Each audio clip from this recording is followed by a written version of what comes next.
நமஸ்தே. புறநானூறு குறிப்பு வரைக. புறநானூறு சங்கத்தமிழ் நூலாகும். இது புறத்தினை சார்ந்த நூலாகும். இது 8 தொகை நூல்களுள் ஒன்றாகும். இது கடைசி சங்க காலத்தில் வாழ்ந்த பல புலவர்கள் பாடிய பாடல்களின் தொகுப்பாகும். இந்த நூலை தொகுத்தவர் பெயரும் தொகுப்பித்தவரின் பெயரும் தெரியவில்லை. இந்த நூலின் பாடல்கள் 4 அடி முதல் 40 அடி வரையிலான ஆசிரியப்பாவில் அமைந்துள்ளன.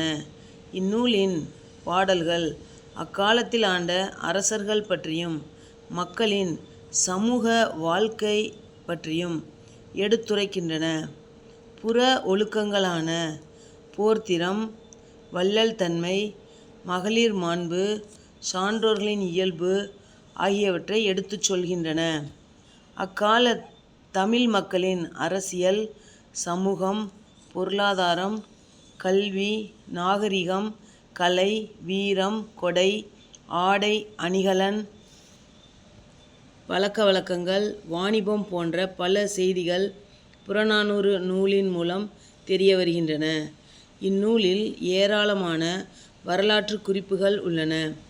பாண்டியன் நெடுஞ்செழியன், கரிகார் சோழன், சேரன் செங்குட்டுவன் போன்ற அரசர்களை பற்றிய பாடல்கள் இந்நூலில் உள்ளன. இந்நூலில் உள்ள பாடல்கள் பல்வேறு காலத்தில் பாடப்பெற்றவை. ஔவையார், கபிலர் ஆகியோரின் பாடல்களும் உள்ளன. ஒவ்வொரு பாடலும் திணையும் துறையும் பெற்றுள்ளது. இப்பாடல்கள் 150க்கும் அதிகமான புலவர்களால் பாடப்பெற்றவை.